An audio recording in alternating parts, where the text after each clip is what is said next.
안녕하십니까.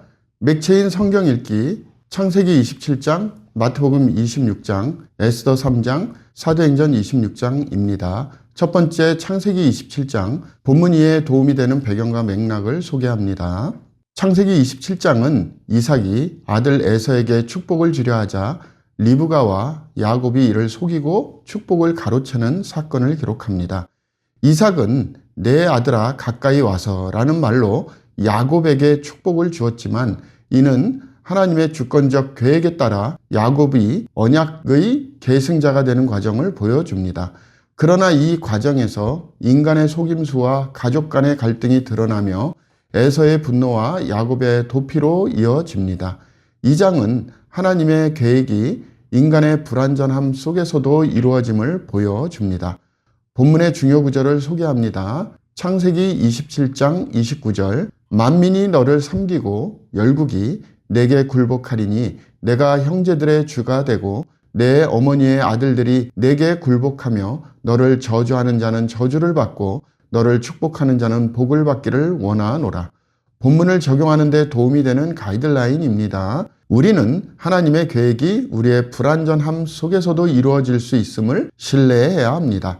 또한 하나님의 뜻을 이루기 위해 정직과 순종의 자세를 유지해야 하며 인간의 방법이 아닌 하나님의 지혜를 의지해야 합니다. 가족 간의 관계에서 화합과 용서를 통해 하나님의 뜻을 이루는 삶을 살아야 합니다. 두 번째 본문 마태복음 26장, 본문 이해에 도움이 되는 배경과 맥락을 소개합니다. 마태복음 26장은 예수님의 순환 시작과 제자들의 배반, 마지막 만찬, 겟세마네의 기도, 그리고 체포를 기록합니다.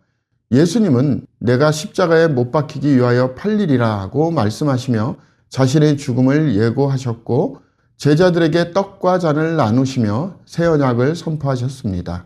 겟세마네에서 내 원대로 마시옵고 아버지의 원대로 하옵소서라고 기도하시며 순종의 본을 보이셨습니다. 이 장은 예수님의 헌신과 인류 구원을 위한 고난을 보여줍니다. 본문의 중요 구절을 소개합니다. 마태복음 26장 42절, 다시 두 번째 나아가 기도하여 이르시되 내 아버지여 만일 내가 마시지 않고는 이 잔이 내게서 지나갈 수 없거든 아버지의 원대로 되기를 원하나이다 하시고, 본문을 적용하는 데 도움이 되는 가이드라인입니다. 우리는 예수님의 순종과 희생을 본받아 하나님의 뜻에 기꺼이 순종해야 합니다. 우리의 삶 속에서도 겟세마네의 기도처럼 하나님의 계획에 자신을 맡기며 믿음으로 고난을 견뎌야 합니다. 또한 성찬의 의미를 되새기며 예수님의 희생에 감사하는 신앙생활을 해야 합니다.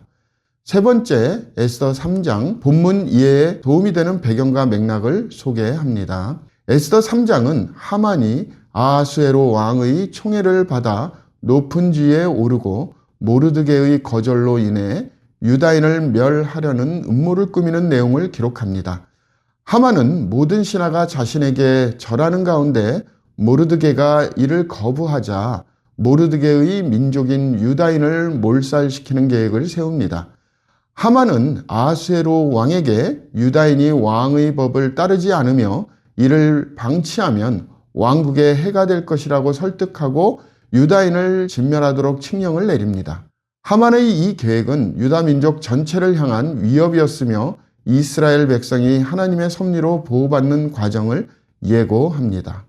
본문의 중요 구절을 소개합니다. 에스더 3장 8절, 하만이 아하수에로 왕에게 이르되 한 민족이 왕의 나라 각 지방 백성 중에 흩어져 거하는데 그 법률이 만민의 것과 달라서 왕의 법률을 지키지 아니하오니 용납하는 것이 왕에게 무익하니이다. 본문을 적용하는 데 도움이 되는 가이드라인입니다. 에스더 3장은 하나님의 백성이 세상에서 때로는 부당한 공격과 핍박을 받을 수 있음을 보여줍니다. 오늘날 우리는 믿음을 지키는 데 위협과 도전을 직면할 수 있지만 하나님의 보호와 섭리를 신뢰해야 합니다. 모르드게의 용기와 신앙은 세상의 압력 앞에서도 굴복하지 않는 태도를 가르칩니다. 우리는 우리의 신앙과 정체성을 하나님께 맡기고 그분의 계획 안에서 살아가야 합니다. 믿음으로 세상적 압력을 이기는 힘을 구해야 합니다.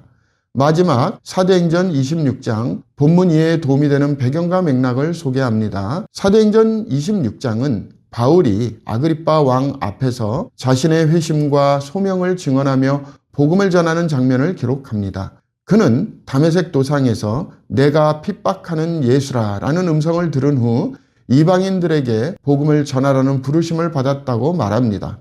바울은 회개하고 하나님께로 돌아와 열매를 맺으라는 복음을 전하며 자신이 유대인과 이방인 모두를 위한 구원의 계획에 헌신했음을 설명합니다. 이 장은 담대한 증언과 하나님의 구속 계획의 보편성을 강조합니다.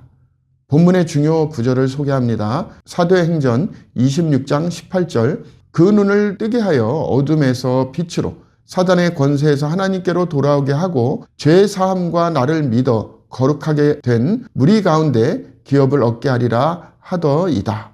본문을 적용하는 데 도움이 되는 가이드라인입니다.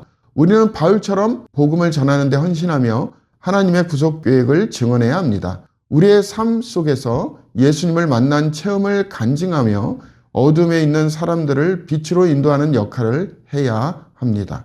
하나님의 부르심에 순종하며 복음 전파에 전적으로 헌신하는 삶을 살아야 합니다. 감사합니다.